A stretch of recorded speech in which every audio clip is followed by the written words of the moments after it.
Hello વિદ્યાર્થી મિત્રો, આજે આપણે એવા ટૂલ્સ વિશે વાત કરવાની છે કે જે આપણે ડોક્યુમેન્ટેશનની અંદર આપણને ઉપયોગ લાગે એવો, જેની અંદર જ્યારે આપણે ડોક્યુમેન્ટેશનની અંદર જ્યારે આપણે ઓનલાઈન ફોર્મ ફિલઅપ કરતા હોય ત્યારે આપણે સૌથી મોટો પ્રશ્ન એ આવે છે કે આપણે કેવી રીતે જે ઇમેજની સાઇઝ માંગી હોય એ પ્રમાણે રીસાઇઝ કરીને એને એ ઇમેજની સાઇઝને નાની કરવી.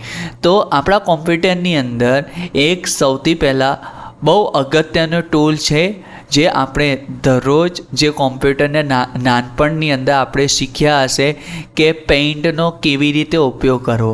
ખરેખર પેઇન્ટનો ઉપયોગ ફોટો જે ઇમેજ હોય એને જે ઇમેજની સાઇઝ ને રીસાઇઝ કરવા માટે પણ થાય છે. એ સૌથી અગત્યનો ટૂલ છે. જ્યારે જો અહીંયા જે ઇમેજ છે, સૌથી પહેલાં આપણે સ્ટાર્ટ બટનની અંદર જવાનું. સ્ટાર્ટ બટનને ઉપર ક્લિક કર્યા પછી અહીંયા પેઇન્ટ સર્ચ મારો, PAINT. પેઇન્ટ જેવો સર્ચ માર્યો તો અહીંયા તમને પેઇન્ટ દેખાશે. એના પછી શું કરવાનું કે એના ઉપર ક્લિક કરશો.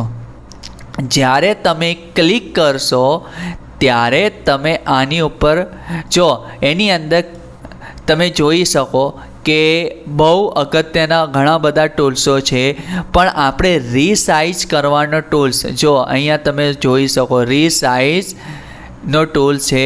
રીસાઇઝને ઉપર જેવો ક્લિક કરશો તો અહીંયા પર્સન્ટેજ અને પિક્સલ દેખાશે. તો પર્સન્ટેજની અંદર તમે કેટલા પર્સન્ટેજ નાખવા માંગો છો, રેન્ડમલી તમે નાખી શકો છો. અહીંયા હું 50% નાખું, કાં તો જો અહીંયા 20% નાખો. તો એ પ્રમાણે જો અહીંયા ફોટો નથી, ઇમેજ નથી, પણ તો પણ એ ઇમેજની જે સાઇઝ છે, અહીંયા જે ન્યૂ પેજ છે એ દેખાશે તમને કેટલી સાઇઝમાં છે. પણ આપણે ફાઇલની અંદર ગયા પછી ઓપન ફાઇલ કરીશું તો આની અંદર આપણને શું દેખાશે? ઇમેજ. એની અંદર અહીંયા આ છે, જો તમે આ ઇમેજની ઉપર જોઈ શકો છો કે આની સાઇઝ કેટલી છે, તમે અહીંયા જોઈ શકો છો. પણ આપણે સૌથી મોટી આ રહી સાઇઝવાળું લઉં જેની સાઇઝ મોટી છે. ક્યાં ગઈ?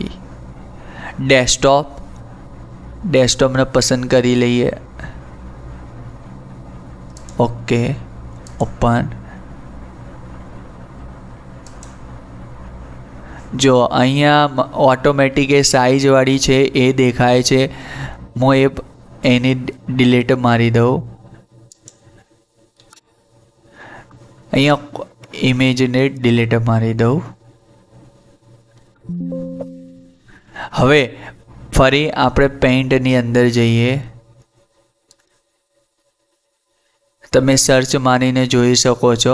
પછી એની અંદર ફાઇલના અંદર ગયા પછી ઓપન ફાઇલની અંદર આપણે ઇમેજ લઈશું. જો આ ઇમેજ તમને દેખાશે. હવે આ ઇમેજને રીસાઇઝ કરીને મારે મોટી કરવી છે તો હું અહીંયા 200% લખું તો એ સાઇઝ બહુ મોટી થઈ જશે. હવે મારે એને રીસાઇઝ કરવી છે ત્યારે હું એને 20% લખી દઈશ. જો અહીંયા હોરિઝોન્ટલ અને વર્ટિકલનો મતલબ શું થશે કે હાઇટ અને વિથ અને હાઇટ, જે આપણે ઊંચાઈ અને પહોળાઈ કહીએ ને એ પ્રમાણે થશે. તો હોરિઝોન્ટલ અને વર્ટિકલ એની પહોળાઈ કેટલી છે, એની વિથ કેટલી છે અને એની હાઇટ કેટલી રાખવી છે. જ્યારે આપણે બંને સરખી રાખીશું ત્યારે આપણને આવી રીતે આઉટપુટ જોવા મળશે. તો આપણે અહીંયા શું કરીશું કે રેન્ડમલી જેટલા પ્રમાણે રાખવી હોય એ પ્રમાણની સાઇઝ કરીશું. પણ અહીંયા જો હું ક્લિક નહીં કરું, અહીંયા હું 60 નાખી દઉં, 60 નાખી દઉં તો તમે અહીંયા આઉટપુટ અલગ જોવા મળશે. જો તમે અહીંયા આઉટપુટ જોશો અલગ. જો એની અંદર ફરક પડ્યો છે આપણને દેખાતો નથી કેમ કે એ સાઈઝ નાની છે. તો હું અહીંયા લખું છું 200%. હું અહીંયા લખું છું. ક્લિક કર્યા પછી એ બોક્સને જો અહીંયા તમને બોક્સ દેખાશે.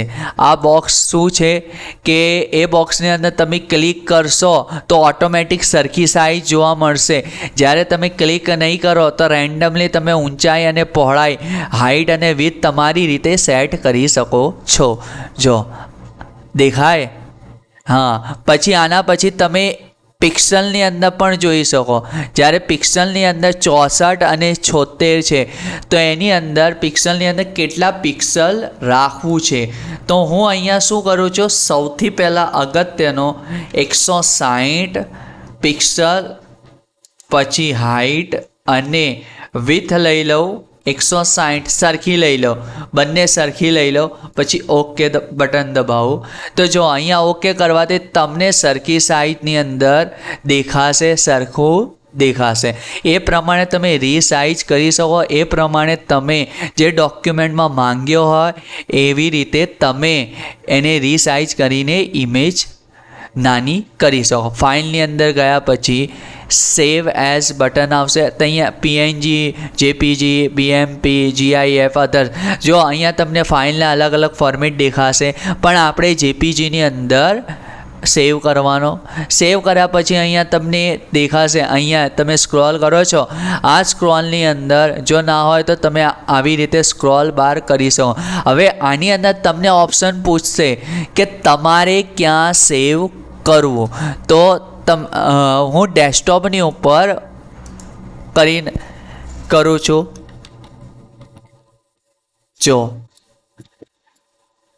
ડેસ્કટોપ ઉપર થઈ ગયું. ક્લોઝ કરીશું. ક્લોઝ કર્યા પછી હું આની સાઈઝ જોઈશ. એની શું કરીશ, સાઈઝની અંદર એના ઉપર ક્લિક કર્યા પછી લેફ્ટ કી દબાવીશ. લેફ્ટ કીની અંદર અહીંયા તમને પ્રોપર્ટીઝ દેખાશે, પણ આની અંદર દેખાતી નથી. તો શો મોર ઓપ્શનની અંદર જેવું કરીશ, ક્લિક કરીશ તો આની અંદર તમને તરત જ પ્રોપર્ટીઝવાળો ઓપ્શન આપણે જોવાનો.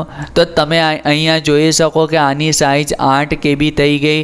જો આની સાઈઝ ઓછી થઈ ગઈ એવી પ્રમાણે તમે જે ઇમેજની સાઈઝ હોય એ નાની કાં તો મોટી પણ કરી શકો છો.